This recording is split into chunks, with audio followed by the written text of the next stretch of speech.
if I die, all I know is I'm a mother legend. What's going on, everybody? It's your boy T Danzy. You are now tuned in to Get Ready. Everything goes looking good. Now get it, flip it, whatever. It's a DBS sound. Wait for the breakdown. Perfect. Everyone lift up, get right, get hype, head nod, bounce if you feel vibes. It's time to make move, make do whatever I got. I'ma give you, wish you a better life.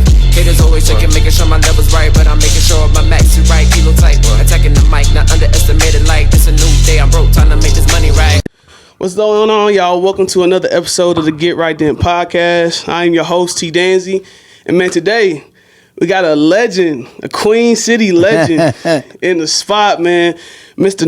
No Limit Larry. Sir, how you doing today? I'm good. What's up with you, big dog? Man, I'm good, man. I'm good, man. Just, really, really excited to have you on the couch today, man, for real. Hey, man, it's my pleasure, man. Yeah. Well, let's get to it I then. was telling my boys, I was like, man, we really been listening to this dude since elementary school, man. Like, and I was talking, I got some people in Dallas, and they were just kind of like, they didn't really understand it because there's people they age doing the radio and stuff like that. Right. Like, it's not somebody's been there over a decade. Right, you know what I'm right, saying? right. So I was like, nah, this is a unique situation, and not every city really gets to. Right, Dallas, they got my man Bay. He been down there for a while. He rock out.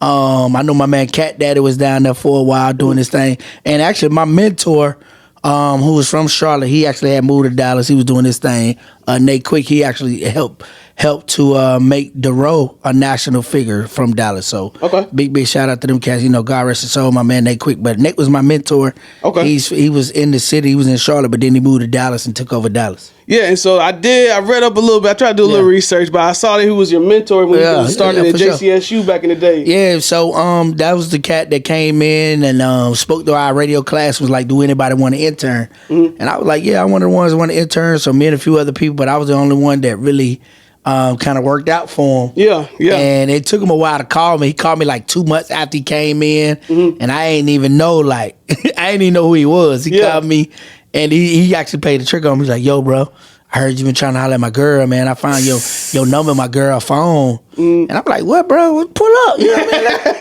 And he started laughing, and he was like, man, it's Nate, man. You met me at John C. Smith. I want to see if you still wanted to intern. I was like, hell yeah. So from there, man, I just kind of stood under him, was under his wing for about a year and a half, like straight just under the internship. And then after that, I signed to radio, and then after that, the rest is really history. Man, that's what's up, man. Crazy, man. Born and raised in Charlotte. Born and raised. I'm one of the original Charlotteans. Ain't too many of us left. It's a lot of people that migrated to the city. For sure. We call them Charlotte implants. and they started a whole new slang and everything. Yeah. And they be saying the new Charlotte versus the old Charlotte. But I still say, man, it's one Charlotte. If you in the city, you in the Queen City, you rep for the foe. We all foe up. You know what I mean? So For sure. There it is. But yeah, I'm born and raised in Charlotte. But with radio, man, ain't but one radio station for Charlotte and surrounding area. So Hickory, we felt like we was Charlotte going up. Oh, yeah, for sure. We felt like we was Charlotte growing up. For Yo, sure, man, So- love Hickory. HKY, do or die. For sure, man. My people, man. But that's why it was so dope, man. When I ran to you the other day in here, I was kind of like, man, that dude look familiar. But you gotta think, growing up, radio, social media wasn't as prevalent. Like I Nah. knew your voice, but I had no idea what you looked like. So that's why I think you've been in the game so long, you just seen so much change, man, honestly. And so change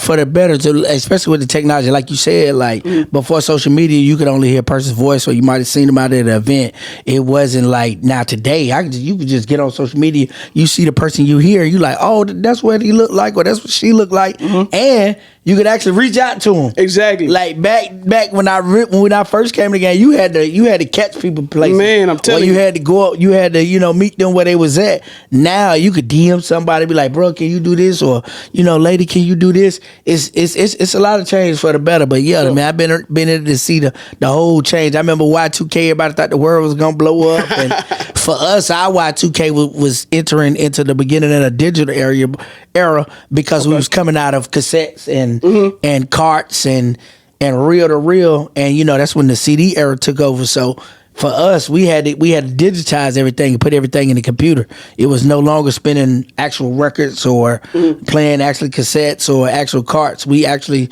you know, all right, let's put everything digital, let's put it in the system, and everything is on the computer. Everything is in that computer now. Yeah. So man, you let me segue right into one of the good questions I want to ask. But before I do that, man, congrats on 25 years in the game. Man, thank you. I saw you recently celebrated that. I did, man. And I really appreciate it. It's still every day I wake up, it's surreal to me. Like, man, I really do this. Yeah. Like it's really fun every day. And I'm really still living a dream. Yeah, for sure, man. And I think that's really what I want to segue to. 25 years in the game, you done seen a lot of changes. One of the biggest things, especially with music, I wanted to ask you how the streaming era affected radio. Because for me, now I get in the car, I plug in my phone immediately. Right. When there wasn't an option really much to do but turn on the radio as soon as you got in the car. So how it affected us, at first it made us realize that, you know, people got options. You got options. Yeah. Like you said, you used to, that's your only option. Now you got a million options. Yeah. So you can't take for granted when somebody say, man, I listened to your show, or I heard you say this, or I heard you say that, because that means they chose you. Yeah, for sure. You know, I got 1,000 options, but I'm the person that they chose. So it makes you become more humble. It makes you become more appreciative, and it helps you keep up, because now we know we're competing with streaming. So it's like, what are we gonna do? So we had to meet the consumer where they at. So the first thing, you get in and you plug in your phone.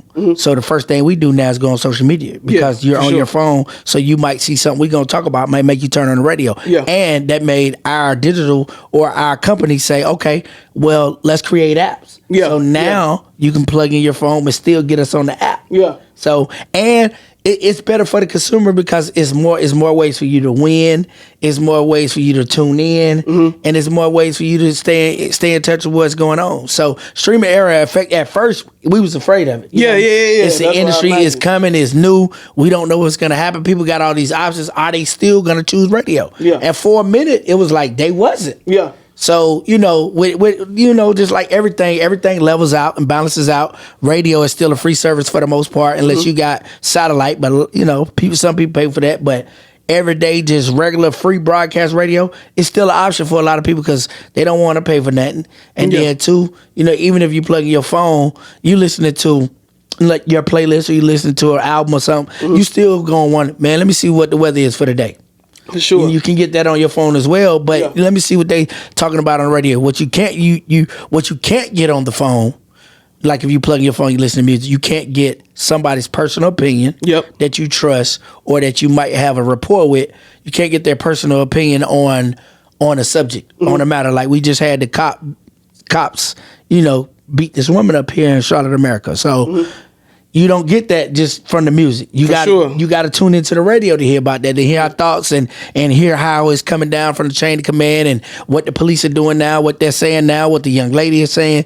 That's all significant and unique to radio. Yeah. So it created a good competition for us. Yeah. Man, I think what you're saying with the choices thing was big, because it made you go, okay, I do listen to radio for more than just music. Right. I do listen to radio for news, for updates, to really see what's going on. Because like you said, I be out of touch sometimes when I only listen to music on my phone. You know what I'm saying? So I think that's a big thing, you know. And I think you got sometimes you kind of counter that with looking on social media and things like that. But as far as in the car, like I think I definitely, and I just been, even since I was talking to you, just looking at your page, I'm like, I missed that. I missed the thing about the Charlotte beating up the cops. You know, I missed a lot of stuff because I just be in the car listening to my music. So I think you vibing in your own lane, in your own world, and it's a space for that. But at the same time, when you come out of that space, for sure, this is what we got to offer when you come out of that space. Sure. So it made us, like streaming made us make sure when somebody chooses to come out of that space, when they come to our option, we got something to offer them, because if we don't, you're going to go somewhere else. Yeah. Because you got another option. For sure. So it made us be on our P's and our Q's. For sure. Yeah.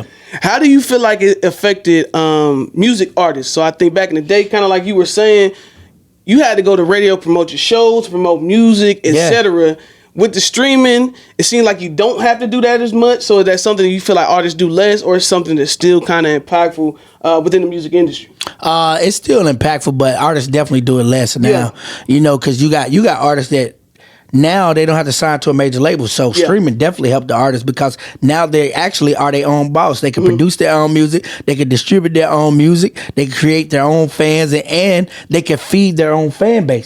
So now they can basically feed themselves without a label. So it affected radio because now we don't have, so artists don't have to be on a label. So like if we want them for something, an interview or a concert, we have to actually make a connection with them. Yeah. We can't just be connected to the label. You have to be connected to artist managers or to the artists to actually get stuff accomplished now. So it made it harder for us in radio. But you know, radio is a big networking pool. So you know, you're networking all the time, and it's very important that you do that right now. For sure. With streaming going on, but I'm glad for the artists because Yeah, they man. get more of the money that they deserve. Yeah, I with agree streaming. with that. So you know. So what do you think is kind of deciding factor for an artist to go, you know, I want to come sit with No Limit Larry on Power 98 when I'm in the city? One, you know, I've been here for me. Yeah, I'm gonna just for speak sure. for me personally. 25 years in the game, so 9 times out of 10, either somebody vouch for me or I know that artist personally. Okay. It goes back to networking. It's still the old adage of it's not what you know is who you know. So like a lot of times we have like it happens all the time with comedians that come to the city. Like their shows be sold out, but they'll be like, oh, that's Charlotte, Larry's there. Oh, I'm going to talk to him. That's my That's dog. right, that's or right. he's funny, or his show is funny. So we're gonna come sit down and we're gonna have a good time. Yeah. Gary Owens is one of those ones. Every time Yeah. he come to Charlotte, his shows are sold out, but he comes sit in with us, and we That's always dope. have a good time. Arnaz J is another one. Like as far as Love on the Arnaz, comedian, man. I feel like he slept on as a comedian Yeah, as very well. slept on as a comedian, Yeah. but his show sold out. But he know me, and he know we gonna get in there. We gonna have a good time. We ain't gonna. It ain't gonna be nothing crazy. He gonna just come in and have a good time. Yeah. So it's all about having that network. Yeah. Even with artists like T.I., he come in the city, he coming through. Just because we got that type of relationship. Yeah. So the thing about it is with the newer artists coming out, a lot of them might be standoffish because Okay. they didn't have to build through a label, so they built it. A lot of them coming from their background, they're taught to be standoffish. Yeah, So yeah, you just got to be careful on how you navigate certain situations, and you just got to get in where you fit in and keep building. Facts. So we're gonna backtrack a little bit, man. Okay. So who is Larry Mims, man? Who exactly is Larry Mims? Hey man, that's Miss Judah's son right there. That's who my mama created, man. That's who God put on this earth to do what I do. Like Larry Mims is me, my government name. Yeah. And you know, he was a person that went to school, got good grades, made sure that, you know, when it came time to turn on and do that work, he did that work. For sure. And, you know, all of that is an entity of No Limit Larry. Yeah. You know, No Limit Larry is the man y'all hear and see on the radio, which is definitely a part of Larry Mims because we're all one and the same. Yeah. But at the same time, like Larry Mims is the husband, the daddy. Yeah. You know, and he's the one that, bruh, you need something, you really need it, and you in a dire situation, or you and you know you need that handout sometime. Yeah, We might do that for you. that's love. As long as it ain't too much and it Yeah. ain't too crazy, we might do that for you. Yeah. And you know, Larry is the same person that go out there feed the homeless every day with Block Love Charlotte, and you know, just want to see the city become the city that we should be, the world class city that Charlotte should be. But yeah. And man, that's what one thing. Just looking at everything you do, man, you got genuine love for the city, man. I think Man, it's born dope and because- raised here, you got to. Yeah, everybody You does got it, to. man. I think that's also dope to see. Like I said, kind of being outside the city, but like really seeing somebody that's stay here, continue to contribute to the community. What made you stay here? Because I think a lot of people they want to leave their hometown. That's it's Man, the first let me chance tell they you. get. Listen, and I've had opportunities. Like people be like, "Bro, why you been here so long? Yeah, you." Bro, trust me, I've had opportunities to leave. I had opportunities on the table. For me, it always came back to, am I in a situation where I could take care of my family? Yeah. And how is it gonna affect my family? Like, Sure. I was never gonna make a move that was gonna affect my family to a point where I couldn't see my kids. I couldn't, you know, go to school functions and stuff like that, and Yeah. and be that type of parent. But at the same time, man, Charlotte has been good to me. Like I always, me and Arnold Taylor, who who that's who the baby signed to. Okay. We always talked about, even when I was an intern, about building our city, because he's from here too, about building our city up. You know, just like the cats in Atlanta do, Memphis do right now. Yeah. Alabama, LA, Texas. You know, they build New York. They stay in Chicago. They stay in their city. Yeah. The artists, everybody, they build their city up. We said we used to sit down and talk all the time. Man, we want to build Charlotte up like that. We want Charlotte to be that city where people come there, they're like, oh, them boys from there. That's their city. They, you know what I mean? So that always played a factor. And I always told my company, man, as long as I can take care of my family and be straight and do the things I need to do, I ain't trying to go nowhere. Yeah. Now if it get to a point or to a situation where you just can't refuse it. Yeah. You know, it make a whole lot of sense. Yeah. And I got to do that. But then, you know, I mean, not to get real spiritual, but I've always prayed about situations before I made a move, and I always asked God to show me the way. Yeah. And He's shown me the way each and every time. Ain't nothing wrong getting spiritual. Yeah, now I'm just saying though, because you know everybody be like, man, but not for real though. Like I've never made no move I've ever made in life, or definitely in radio. Yeah. I haven't went and I ain't prayed about it first, and God showed me, say, look, this is what you're supposed to be doing. And I really be feeling like I'm walking and working in my purpose. So I just let the steps be. If I supposed to do it, then God gonna say, bruh, that's where you supposed to be. And He gonna put me there, and I'm gonna succeed. Just like when I got to the morning show, like I never woke up one day and was like, oh, I want to do mornings. That was doing mornings was never on my mind. Yeah. I was happy and content where I was at. I went to my boss and I wanted a raise. Yeah. Quite simply, I was making a certain amount of money. I wanted to make a certain amount. Yeah. And I went to my boss. My contract was up, and I was like, "Listen, this is what I want to make. How do we get here?" And I had 3 job offers on the table at the time, and she knew I was very strong.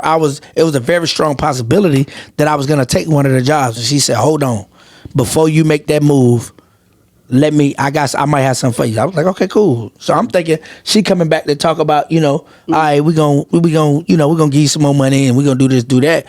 She came back with a whole new position. Yeah. With a whole lot more money. Yeah. So that I never thought about doing. Like I never thought about doing mornings. I was like, studying telecommunications, mass comm at Smith and studying radio, you know the morning show is the top spot, but that was never my goal. Like that was never one of my goals. Yeah. So I just knew that God said, hey, yeah, man, this is where you supposed to be.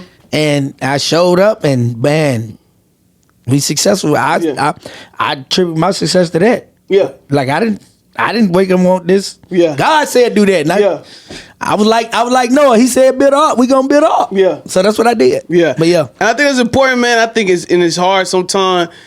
Cause God gonna close doors, man, and you ain't gonna really get them in the moment. You gonna be frustrated, and until you continue going on, it's kind of like, okay, that makes sense. Right. That made sense. Absolutely. Like it all start connecting and everything. And I think, the biggest thing for me is you want something so bad, and you try to go do that, and it don't work. Man. And you got to come back and be like, he didn't want me over there. Yeah, for sure. I don't know the reason, but he didn't want me. It didn't work because he didn't want me over there. For sure. So that's how I always look at it. Yeah, for sure. And so you touched on a little bit. Now you've been hitting my questions. I love it. So you talked about building up the community in Charlotte. Yeah. And as far as artists and everything, I think that's one thing I kind of and on my other podcast with my cousin we talk about it as well. What do you feel like is stopping Charlotte from being the Atlantas, the Memphises? Because I feel like we got hella talent around the city, man. But it hasn't seemed to come into big deals outside of like the baby business. Like that. Yeah, that's what stops us. Business. Okay. Like and it's not I ain't gonna say it's not the artist's fault, because if you in any entity, you should study it, you should know, and you should do your homework. Yeah. And I think that's what has held us back somewhat. One, I think the first part of it was we had never seen nobody go and really do it. Yeah. We can't say that no more. Yeah, the baby has done it at a high level, Grammy nominated 6 times. Like, we've seen him do it at a high level. Yeah. So we can't use that excuse no more. For sure. So now it's about Cat saying, okay, well, he's went in, he's knocked on the door, he's kicked down the door, he's opened the doors for other artists. Now it's time for the artists to say, well, let me study the business part. Because just like a lot of them Atlanta artists, they work on their streaming numbers. They do all the free stuff. some of our artists won't even do the free stuff. Yeah. Okay. Okay. You don't even okay. do the social media. You don't do the streaming. Yeah. You ain't trying to put shows together. You ain't out with your product every day. You ain't like, what do you? A lot of times I ask artists, what are you doing to enhance your career? Instead of talking about, well, my song ain't here, my song ain't there, or I ain't got this. No, you have a lot that you could be doing. So that's how I break an artist down. Like, what are you doing? Show me and tell me what are you doing besides this, and this. Show me if it's 10 things, how many of them 10 things you doing. Now, if you doing all 10 and you ain't popping, now you might need to reevaluate. Yeah. You might not be that talented. And that's all right. Yeah. But you know, in this industry, you ain't always got to have talent. Yeah. So it just might be something that just you ain't connected. So we can work. But I think Charlotte, we definitely need to get the business side, and we definitely need to start pushing each other more. Yeah. You know, it's a lot of cliques, crews, and size of towns, and like some people don't mess with this person because you know what, it happens everywhere. Yeah. But one thing about them other cities, when it's time for a person to go, they all support that person, or a lot of people support that person until they get there. They might hate on him once he make it, but they gonna let him make it first and then hate on him. Yeah. And I think that's what we got to get to. All right, we gonna push this artist, we gonna support him, we might play their music, we might tell people about him. And even though I might not like him as a person, but for the city and for the music industry, we gonna push him. Yeah. Now once he make it, we can hate on him again. Hey, That's man, how I go though. But I think, man, the key point what you said, collaboration. I Yeah. feel like that's such a big thing, especially I feel like as far as the music industry, the big city right now is Atlanta and Memphis, but you see the collaboration, man. Yeah. They always on each other's tracks. They always promoting each other's stuff. So even with Memphis, you take the Dolph situation with Gotti, you know, not to speak all on their situation, but from what we know about it, Gotti tried to sign Dolph. Yeah. When Gotti was at the top of the chart, Yeah. he saw another hot young man, Yeah. and he didn't know, like, if I'm gonna like this man, but he hot. Yeah. Let me see if I can sign him. That's what's got to happen here. Yeah. I don't know what this young man got going, but I know he hot. Yeah. Let me try to get him. Yeah. And he didn't. He ended up not getting him, but he tried though. Yeah. And you know what I mean? So, like I said, the majority of the cats pushed Dolph to where he went. Then they start hating on each other. Yeah. But he made it first. They Yeah. didn't make it first. Yeah. Then we can hate on each other. Yeah, for so that's sure. what I'm talking about. Yeah, and I think it's definitely opportunity for that, because I got even I've been in Charlotte specifically since about 2012, but it's like, man, I done seen so many artists super talented. Yeah, it's a lot but of- I think it's also kind of what you said too. About doing stuff for free. Like, I remember seeing the baby's stickers and flyers everywhere before he ever make it. You can't deny that. Yeah, like You can't deny that. he definitely put the work in, and it's like You saw baby Jesus out there. All You the saw time. them baby Jesus Yeah. all over the street. for sure. Like, That's how I met him. Yeah. That's how I met him. So you saw him everywhere. You saw the T-shirt, the merchandise. So if you're an artist out there right now, you feel like, boy, I got this talent. So what part of the game are you not? Ask yourself, what part of the game I'm not doing? Yeah. Like, do you have merchandise? Do you have a website? Yeah. Are you using all your social media tools? Are you putting your numbers on streaming? Do you got TuneCore? Are you getting a little money off your songs? Like, what are you doing? Yeah. Yeah. And I think that's another thing too, is I think that's why the baby making it such a huge deal, is like a lot of these other big cities do have a history of music, whether it's Right. Atlanta with Three Right. Stacks and Outkast, whether it's Memphis with 8 Ball, MKG and all them, Right. 3-6, things like that. Like, they still have a history of people making it. So I Right. think like him making it, I think we'll even look back on it as more artists from the city making it, kind of be like, all right, that was huge in the impact for the city. You know what I'm saying? And just North Carolina artists in general, from him, Cole, et cetera. Like, I think because North Carolina is so much, I think, smaller as a state than a lot of these bigger cities. Nah, too. we are. We are, So it's definitely. like one person breaking from the state, it's the whole state. You know what I'm saying? Yeah, think I mean, you can't leave out Tusi though, who's at the top Tusi, of and I straight love up my out, fool you know what I mean, Tusi, straight out of Raleigh Durham area, who had a #1 song too. Yeah. That's Carolina's too, For sure. But it took somebody that said, "Hey, bro, we on top right now. Let's see if we can bring little bro." Sure. Arnold Taylor did that. Yeah. You know what I mean? So Yeah. somebody got to do it, and it might take cats like him and the baby to do that. Yeah. To say, you know what? Let me go get. And the baby did it when he was at. He went and got cats from around the area. Yeah, he did. He got Rich Dunk. He got Stunner for Vegas. Yep. He got, you know what I mean. He went and got cats and said, let's go. For sure. So it's time for people to say, let's go get somebody. For sure. Yeah. For sure. So with you and radio, man, so what really said, like, was it something where you just happened to get in it, or something where you just woke up like, I'm working towards getting in radio? How did that really come to be? I was in college. I was in college at John C. Smith University, and I actually was a business major, and I wasn't happy. Like I like for the first time probably in my life going to school. Like I used to love to go to school. Yeah. High school, middle school, I love going to school. But for the first time in school, I was not happy. Yeah. And I was like, they used to tell me college gonna be this, man. This is boring. Yeah. I mean, I could do it, but I don't like it. So I went to my professor, and I asked her. I was like, "Yo, like I ain't feeling this." And she said, "Well, what you want to do?" She was like, "Let's get your transcript. Let's see what you was good at in high school." She got my transcript. Okay. We sat down. She said, "You should be like you like journalism." She said, "I see that you made good grades in that in school." She was like, "You should be a mass comm." I'm like, what the hell is that? From the hood, man. I don't know what that is. For What sure. the hell is mass comm? She Yeah. was like, like radio, television. Oh yeah, I like that kind of stuff. Yeah, I think I yeah, like yeah. that. So I didn't even know radio was a real job. Yeah. Like, we used to hear people on the radio, but I never thought in my mind as a kid, like, oh, I'm going to do that. Yeah. Like, because I never thought it was a real job. I'd never seen anybody from the radio until I went to college. So I'm like, all right. But I've seen people on TV, so I know that's a real job. Yeah, so for sure. I'm like, oh, yeah, I want to do that. I might want to get into sports announcer. So she was like, let me take you to the mass comm communications department, and let's start there. So I went in there, met the lead professor, Dr. Charles Spellman, and man, he just took me to the radio station the first couple of days, and he was like, and he gave me some stuff to do. He was like, I think you belong over here. Yeah. And man, it just caught that bug and Yeah. got like wildfire. I used to have a morning show at John C. Smith from 9 to 10. We used to do hour shows. So I had a morning show from 9 to 10. I was actually the music director for our station. And I just really engulfed myself in it, and I loved it. Yeah. And then when I got the internship, it was like I was ahead of my class because the things that we were teaching in class, I had already learned on the job training. Yeah. So I would come back to class and tell other people, look, this is what's coming in the industry. This is what's about to happen. This is what we're using. So my professor was kind of like, okay.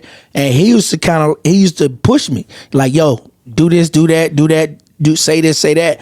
And I used to sit at the crib like during my internship or after my internship and just practice everybody's show. Yeah. Like I used to That's practice dope. doing afternoons. I used to practice doing nights. I used to listen to everybody's show. I knew what segments they did. I used to practice talking to callers. And when I got the opportunity, nervous as hell my first time, still was nervous my first time after practicing. But once I got in there and I got on the air, like my first overnight shift, I was like, yeah, this is where I belong. Yeah. And once again, it goes back to the being God-led, because Yeah. I didn't know. I didn't even know it was a real job. Yeah. I think God put those people out there for me to say, look, this is where you need to be. This is how I'm going to use you as a vehicle and as a vessel. Yeah. Yeah. And I think, everybody's got that, whatever that is, you're going to be used as a vehicle and a vessel for somebody else. So Yeah. I just think that's what it was mine. Yeah. And I think that's dope, man, because I think I was in a kind of similar situation, but I kind of stayed with it. But I was in engineering at UNC Charlotte. But every chance I got, like I had a radio show on campus at one point, started a podcast, sat on podcast, started an artist group where we were designing hats and different things like that, networking with artists. So it was like I always dibbled and dabbled on it, but it wasn't until 29, 28 when I was like, let me go full into the artist mode, because it's always what I think I enjoyed to do. Right. But I think That's what you love. That's your passion. for sure. But I guess I kind of understood like the engineering, let's make a bag thing, get your house and stuff like that aspect. Gotta do that too now. Yeah. So I was trying to understand how to balance both. But I think kind of what you said, I don't think is really even broadcasted enough that, there's a career in radio, is a career in telecommunication, and a very successful one. 25 years, that's a career. You know what I mean? That's a bid. I done did a bid in radio. Well, I done did life in this thing. For sure. And I don't think that's promoted enough. And I think Right. that's why, like, you being on here really showing. 'Cause I know there's kids, man, that would love to be on radio and just talk with their friends and talk about music, talk about what's going on in their community. Yeah. And it's not really promoted that you can really do that and be very successful and have a You can eat. 25-year career. You can eat, man. Like, and that's what I say to people all the time. I just feel good that now I could be an inspiration to somebody to say, bro, like, he did it, bro. Like, he really did it. He from my neighborhood, or I seen him here. He came to my school. Like, I get people come up to me. It's crazy. I get people to come up to me all the time. Like, bro, you came to my school when I was in middle school, and I'm Tell doing you. this now. You said this, and bro, it stuck with me. That's the kind of stuff that I live for, bro. For real. Like, for real. That's good stuff, man. And so with your career, again, I'm going to keep saying 25 years in the Man, game, crazy. man, legendary career. What do you feel was kind of like your point to kind of reconfirm, like, yeah, I'm gonna do this? Like, you know what I'm saying? Like, because I think everything gets shaky, especially at the start for any career. I do. And what was kind of that thing to say, nah, I'm here. I'm gonna keep at this. Probably when I got the morning show. Yeah. Because like I said, I didn't never thought about it. Yeah. And the fact of my boss at the time, shout out Terry Avery, who had the vision to say, you are the next one. Yeah. You are the one who is going to lead this station. You are the one we're going to put our money on. You're the one who's going to take this station where it's supposed to go in the next 4, 5, 10, 20 years. And I didn't know. I was like, okay. Yeah. And I think at that moment, because like I said, I was in the transition phase where I was just wanting more money. I was working at night. I was doing night 6 to 10. And I was like, shoot, I'm good. I'm doing 7 clubs a week. Every night of the week I had a club. Yeah. And was loving it. Yeah. So I was like, I just want some more money. But then when she did that, she actually hit me with a challenge. Okay. She was like, she told me, she said, nobody doesn't believe in my vision but me and one other person in this building. Okay. And she said, so if we do this, we got to prove everybody wrong because don't nobody believe in this. Yeah. And she said, can you do this? She said, Larry, can you do this? And I said, I think I can do anything I put my mind to, and For sure. I can do anything I want to do, and I want to do it. I say, just by you telling me that people don't believe, Man, that's yeah. gonna make me go hard, and I want to do it. She said, okay, well, we gonna make the move. Yeah. We gonna make the move, and we did. We did. So, Man, I love it. so I think that was for your question. I think that was my moment. I was like, yeah, bro, I got to do this. This is where I'm supposed to be. For sure. Yeah. For sure. I saw you recently posted a clip, man. You was part of another legendary moment, man. The Kings of Comedy when they came to the city, man. I just A lot of people forget that. Yeah, man. So yeah, man, that was a great that was a great day. Yeah. That whole day was great. And actually Steve Harvey gave me some advice then. I wasn't an intern anymore because that was like 2000. So Okay. I was a producer for the afternoons. Okay. But Steve Harvey gave me some advice then. He came, it was Steve, Said, Bernie, rest his soul, D.L. Hughley. They all came. Spike Lee was there. Walter Latham, who put the whole Kings of Comedy, he was there. And, we going, my man Nate Quick, he always had a thing. He was like, bruh, I don't care who the comedian is. When they come in here, we going at them. We going to tell jokes on them. So he said, bro, now you got to have my back. When Steve and them come in here, I'm going at them. I'm like, what, that Steve Bernie? Yeah, Said. You finna joke on Joan on them? Bruh, and he fired off. And I just fired back. I'm with my boy. Yeah, and we going back and forth. Like Steve, they shooting jokes, we shooting jokes, Said shooting jokes, Bernie shooting jokes. And, Steve said to me, he was like, yo, you a young fella in this. I was like, yeah, I think I only had been there like 2 years. Okay. 2 years then. He said, listen, let me tell you something. He said, you gonna make it in this game. He said, don't change who you are. He said, be your authentic self. He said, no, he said, a lot of people get in here, they change their voice, they change the way they talk, they change the way they walk. He said, no, be yourself and people are going to love you because you represent everybody out there who's from a certain place, a certain walk of life. You represent all of that. So every day you get on this radio, represent that and you going to be all right. Man, and that's what he fire. told me.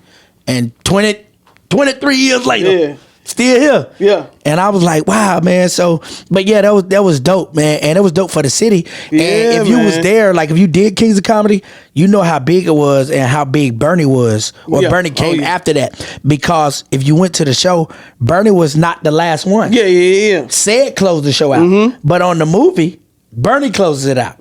Because Bernie had taken over the comedic game. Yeah. Bernie, and that's what put Bernie in the spotlight. Right after Kings of Comedy, he got the show on Fox. He got some more movies. Like Bernie went to that next plateau of comedic genius. So it was just good to be a part of it. Like when you go back and you watch the movie, we on there. And Spike Lee told us that day, he said, he was like, just the fact that y'all went at them, I'm gonna make sure y'all make the movie. Man, I'm gonna that's make fine. sure, so I'm gonna tell my editors, put them radio guys in the movie. I don't care how we find it to get them in there. They're gonna get them in there. And Spike actually has the raw, because he told us about it. He has the raw footage of us going at them. Yeah. And he said, man, that's some of the funniest stuff I ever heard. Yeah. Yeah. So originally it wasn't planned for you all to be in the movie. Nah, we were just supposed to interview them, and Yeah. they was gonna shoot them, but it got it was so much of a good dialogue. Yeah, like yeah. Spike was in there. If you ever see Spike, he's always serious, or he's at the Knicks game and he Yeah, talking yeah, junk. Bro, he was in there dying laughing. Yeah. Dying laughing. And that, seeing Spike and talking to Spike and with them, man, that was an iconic moment in the radio for me. For sure. Yeah. I mean, it's an iconic moment, period. Yeah, man. yeah. Like, It's that dope. Kings It was of dope for the Comedy, city. man, and dope for the city. Like, every time you watch, it's like, oh, yeah, we in Charlotte, North Carolina. That's Right. such a big thing for the And city, man. they sold out 2 shows. There was supposed to only be 1 show at the old Charlotte Coliseum. They actually ended up selling out 2 shows. And like I said, they made the change in the movie to put Bernie at the end because he killed it. Yeah. Standing ovation both For nights. sure. Yeah. For sure. So with your career, man, what do you feel like is one of the biggest ways you've evolved? We kind of talked about the streaming era and things like that. So what do you feel like everything that's going on is kind of forced you to evolve in certain areas? I think I got more in tune with the adult side of things, and really honing in on, talking about being a father, being a husband, talking about my ups, my downs, and just being open. Yeah. I've always been an open book, but just being more open about everything. Something happened with my kids, we talking about it. They don't like it. Something happened with my family, I'm talking about it. They don't like it, but it just, everybody's going through something. Man, yeah. No matter what they talk about or how many pages they put you on, somebody going through it too. If I gotta be the one to go through that for you, and you be like, bruh, you went through that, it made me a better person, I'm with that. Yeah. But I think, just being more open is the way I evolved, and just taking care of myself. Because, man, like I said, when I worked that night, I had 7 club. Yeah. Monday night, Tuesday night, man, I can't do all that. I can do it, but I don't want to do all that no more. Yeah. And just trying to help find the next person for the next generation. Yeah. Yeah. For sure. And I think and you could probably speak more to it, but it does seem like back in the day, it was a certain you kind of had to have a secret about you. You couldn't really be open. You had to have a different you had to separate your radio self from your personal self a little bit more. But it seems like now it's evolving more. It made people seem more fake. Yeah. You know what I mean? I think now in everything you're more authentic. Yeah. Because people they gonna see you, they gonna research you. Yeah. They gonna social media, and with this social media goon era where people can say something you not know who it is. Yeah. It just make you be more. But I embrace it. Yeah. I embrace it. And I think it makes personalities come off more genuine and not just a personality. Right. I think that would, especially for me, I watch a lot of interviews because I really want to learn more than just the artist that's singing the song. Like, really know who they are as a person and just really how that affects their artistry. And I feel like whatever, you as a husband and a father affects how you're also doing the radio, how you're talking on these certain issues as well. Right. I talk from a real place. Yeah. Like, sometimes if me and my kids ain't connected, we ain't connected. I don't know what's wrong with that little girl. I don't know what's wrong. I don't know. And I say that. And then if somebody call me like, bro, you know what? I was going through the same thing with my daughter. Yeah. I tried this and I tried that, man, So like I said, we all going through something, but yeah. Yeah, for sure. So, man, we know you have a radio personality, but I also seen you have a podcast as well. Yes, sir. So what all do you do outside of just the morning show? Not getting no sleep. Nah. I coach football for Palisades High School. Okay. It's coming up to be my 3rd year there. Okay. Love that. It's my first time actually coaching football. I've been coaching basketball for the last, I've been playing and coaching basketball for probably like the last 15 years. Okay. And I coached high school basketball for 3 years. Okay. Just getting that's one side of me that I love. Like, that's another one of my passions. Yeah. I love coaching. I love being around the game, whether it's football or basketball. Coaching football was kind of different for me because, when I played football, we didn't have all these films and it was different. You know what I mean? It was just a different time, and we didn't have all these camps and you just went out there and you played. Yeah. So it's kind of different for me, but it's still coaching. Coaching is coaching. Sure. Coaching is So it's a passion of mine. I do that. Like you said, I got a podcast. I also work in the Alternatives to Violence program here in Charlotte, which is a program, the Cure Violence Model program out of Chicago that they showed Charlotte, and that we employ here in the city. That we try to help curb some of the violence. The corridor, the particular area I work in, is the Beatties-Ford Road corridor. Okay. We do that. Been going very well, doing very well with that. Thankful for the citizens of Charlotte and young men and young women on Beatties-Ford Road who have embraced us and allowed us to come into their life, and them come into our life. That's one thing I do. And I also work on the CIG board, which is a board that reviews policies here in Mecklenburg County as it deals with police. Okay. So we had a lot of things that we brought up to the police department as we wanted to see changes. Like this is what we want to see done. Yeah. Yeah, so I was a part of that board. So that's just a few of the things I do. Man, I think it's really dope, man. I'm glad you mentioned all the work you're doing in the community. I think that's something that gets lost. I left out. We also feed the homeless every day. Yeah. With Block Love Charlotte. Shout out to my girl Deb. We do that so we used to feed on Sundays before COVID hit. Mm-hmm. So in 2020 when COVID hit, me and her sat down. I said, I think we gonna need to feed these people every day. Yeah. And she was like, Larry, you crazy. How in the hell are we gonna do that? But guess what? We did. For 2 years in a row, like from 2020 to 2022, we fed people every day, sometimes 3 times a day. Man.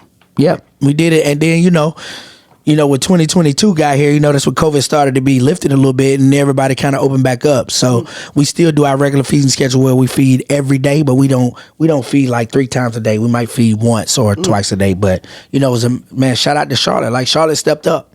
Like the city really got behind us, man, and they saw what we was doing during COVID, and they really got behind us. They supported us. We've been able to house people. We've been able to feed people. We've been able to get people jobs. Yeah. We've been able to, put clothes on people back. We've been able to do a lot of things thanks to the citizens of Charlotte. So that's one of the biggest things I do right here in the city. Yeah, and I think that's dope, man, because I think community gets left out a lot. We get so caught up just trying to get our bag, trying to make it. But, being in positions to where you can actually give back in the community and being able to do that, I think is really, really dope. Being in that position is a blessing because anytime you're able to pour back into somebody else, which is what you're supposed to do. Absolutely. It's a blessing. Like, you're supposed to do that, but it's still a blessing that you're able to do that. Yeah, for sure. So, 25 years in the game, man, some would say, all right, I'm good, man, but what do you feel like you still have left to accomplish in the radio industry, in the community, etc.? What do you still feel like you have left to accomplish here? I still feel like I want to be an inspiration. Yeah. I still feel like I got that little boy, that little girl I want to inspire, and they be like, look, I seen this man do it, so I want to do it. I still want to be that inspiration. Well, hopefully I could be that inspiration for my kids regardless. Yeah. But definitely for somebody in the neighborhood, man, that grew up where I grew up or grew up how I grew up, and say, look, man, I see him do it. I want to do it. Yeah. I still got that left, and I still got a couple of radio goals that I want to accomplish myself, like continue to stay on top, but also one day want to be a program director. Okay. While making the decisions on what music we're playing, where I'm sitting in the meetings, or general manager, or even owner. Yeah. Where I'm sitting in there and I'm telling them like, nah, this is what we're doing and this is how we're doing it. So I still got things on my personal plate that I want to accomplish, but as long as the city of Charlotte keep showing up for me, I'm gonna keep showing up for them. Man, I love to hear it, man. So before you get out of here, man, every guest, man, before they leave, they gotta hear the "Get Right Then." How I go? Get right there. Get right there. Yes, sir, Get man. Get right there. Yes, sir. I love it. I appreciate you, man. I really, really appreciate you, man. Legendary moment, man. And I'm hoping you're the first of many legends to come sit on this couch. Come on, man. For real, I got you. For real, man. But please, everyone, go follow us on Get Right Then LLC on both Instagram and TikTok, man. And we'll get right back to y'all soon. Get right then. Follow me at I Am No Limit Larry on everything. For sure, man. Peace.